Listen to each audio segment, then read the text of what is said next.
Hoje nós celebramos nosso 5º domingo do tempo da Quaresma. Já estamos chegando ao finalzinho da Quaresma. Essa é a nossa última semana. Domingo que vem, com a celebração do Domingo de Ramos, nós já começamos a Semana Santa. Já estamos praticamente no Calvário com Jesus. Só que antes de chegar lá, no topo, no ápice, para cumprir a sua missão, ele ainda deixa alguns recados muito importantes para nós, seus discípulos, seus seguidores, seus servidores, para que a gente não chegue à cruz equivocados. Porque se nós chegarmos até lá, equivocados, quem é Jesus? Qual a sua missão? Qual a nossa missão? Nós seremos discípulos enfraquecidos, porque nos obstáculos vamos desistir de segui-lo. E ele faz questão de elucidar para todos que querem segui-lo, que segui-lo não é algo fácil. É um grande desafio. Um desafio que a gente tem que enfrentar todos os dias. E para isso nós precisamos ter muito amor no coração, precisamos ter clareza da missão, precisamos ter gravado dentro de nós, nas nossas entranhas e no nosso coração, as suas leis, os seus ensinamentos, o pacto que Deus fez conosco, sua aliança. Assim, a primeira leitura do livro de Jeremias fala dessa aliança, lembrando da antiga e da nova aliança. Nós costumamos dividir a Bíblia em duas partes, Antigo e Novo Testamento. E a aliança também tem essas duas grandes partes, a antiga aliança simbolizada no Antigo Testamento, a nova aliança simbolizada no Novo Testamento, Jesus. A antiga aliança, diz o profeta Jeremias, que Jesus faz com o povo hebreu, foi uma aliança gravada em pedra. Vocês imaginam, algo gravado numa pedra dura muitos anos, mas não é eterno. Pode apagar um dia, mesmo que seja 2, 3 mil anos depois, até 1 milhão de anos depois, mas um dia apaga. Naquele momento, Deus faz uma aliança e para que ela fosse duradoura, gravou-a numa pedra com Moisés. Só que essa aliança se desfez. Desfez a aliança não por causa de Deus, porque Deus não desfaz sua aliança conosco.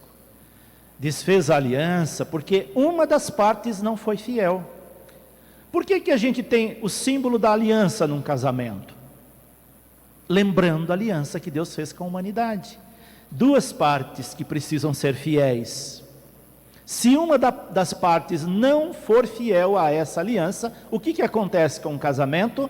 O casamento se desfaz. O sacramento não, porque é eterno, mas a união de duas pessoas pode se desfazer, o pacto se rompe, porque uma das partes não foi fiel. Assim aconteceu com o povo hebreu. Deus faz essa aliança, grava em pedra, símbolo da durabilidade, porém o povo não foi fiel e essa aliança se rompeu. Só que o amor de Deus era tão grande e é tão grande que ele não desiste do povo amado. É como aquela pessoa amada que não desiste da outra até as últimas consequências por causa do seu amor incondicional. Mesmo que a outra parte seja infiel. Essa outra parte infiel somos nós, que desviamos do caminho de Deus tantas vezes, que temos tantas atitudes inadequadas que desagradam a Deus, mas Ele está lá, todos os dias, provando o seu amor por nós. E o seu amor foi tão grande, que Ele então resolveu fazer uma nova aliança, dar uma nova chance para nós. E qual foi essa nova aliança? Qual foi essa nova chance que Deus nos deu? Ali está o símbolo dessa nova aliança. Jesus é a aliança, a nova aliança, o novo pacto. Mas agora Deus não vai escrever mais em pedra. Diz o profeta Jeremias, agora Deus vai escrevê-la nas nossas entranhas. Vai escrevê-la no nosso coração. E aqui faz toda a diferença. Tudo que nós gravamos nas nossas entranhas, tudo que nós gravamos no nosso coração, nós não esquecemos jamais. Mesmo que percamos a memória, vamos lembrar das coisas que amamos. Uma pessoa acometida do mal de Alzheimer, ela pode esquecer tudo que ela tinha gravado na memória, mas ela não esquece aquilo que ela gravou no coração. Ela vai lembrar daqueles que ela amou de fato. Vejam a diferença. Quando Deus diz, agora eu vou gravar essa nova aliança nas suas entranhas e no seu coração, Ele está dizendo para nós, agora vocês não vão esquecer mais. Essa aliança será tão contundente, que não será passível de esquecimento. E assim, Ele nos surpreende, dando o seu Filho, que morre na cruz por nós. E ninguém que de fato conheceu Jesus, viu Jesus, esquece dessa aliança. Por isso, no Evangelho de hoje, alguns gregos vão procurar Filipe, que já era discípulo, e manifestam o desejo de ver Jesus, de se encontrar com Jesus, de saber quem era aquele que eles seguiam com tanta fidelidade, com tanto amor, que havia feito tanta diferença nas suas vidas. E como bom discípulo de Jesus, Filipe vai procurar Jesus, após o desejo daqueles que gostariam de ver Jesus. Então Filipe combina com André e os dois vão falar com Jesus. E aqui nós temos a resposta de Jesus se apresentando para aqueles que queriam segui-lo, mostrando quem ele é de fato. Muitos seguem Jesus por causa da sua glória. Isso é bom demais. Quem é que não quer participar da glória de Cristo? É a razão da nossa fé, é a razão de nós professarmos uma religião, é a razão de nós sermos cristãos, é querer participar da sua glória, é estar com Ele na eternidade. E Jesus então começa a sua fala de apresentação, mostrando que Ele será glorificado. E que seria glorificado todos aqueles que o seguissem, todos aqueles que mantivessem a fidelidade a Ele. Porém, havia apenas um pequeno detalhe. Para ser glorificado com Ele, os seus seguidores precisariam antes passar pela cruz. E aqui é que vem a barreira que muitos de nós cristãos enfrentamos ou fugimos ou não queremos passar. Nós queremos muitas vezes pular a cruz, chegar direto na glória. Que bom seria se fosse assim, mas Ele não ilude ninguém. Eu serei glorificado. E o próprio Deus vai dizer, você foi glorificado só pelo fato de ser encarnado junto conosco e será glorificado de novo, agora passando pela cruz e para a eternidade. E Jesus, na sua catequese aos seus discípulos, aos desejosos de segui-lo, vai dizer que ele será glorificado, porém, o processo é como o processo da semente, o grão de trigo que cai na terra. Uma semente que você coloca na terra e germina, ela produz muitas outras vidas, ela se glorifica no sentido de se reproduzir, de se eternizar. Agora, se você guarda um grão de trigo, não o coloca na terra ou qualquer outra semente, ela será só um grão de trigo. O que é que significa um grão de trigo? O que é que significa uma semente? Se ela não for semeada, nada, ela não vale nada. O que vale numa semente é o seu potencial de germinação, de multiplicação, de geração de vida, de eternização da sua espécie. Isso é a glorificação de uma semente. E Jesus usa essa comparação para falar daqueles que devem segui-lo, porque ele vai à frente dando o exemplo. Ele passaria pela cruz e morreria. Nós vamos ver isso na Sexta-feira Santa. Mas depois, no domingo de Páscoa, no terceiro dia, ele germina, ele ressuscita. E ele vai dizer isso para os discípulos, embora usando uma linguagem comparada, para dizer que aquela semente que não morre, ela não produz fruto. E aí ele vai traduzir isso dizendo: quem se apega à sua vida vai perdê-la. Ou seja, se você passou por esse mundo só pensando em você, e nunca fez nada para ninguém, é como um grão de trigo guardado no recipiente.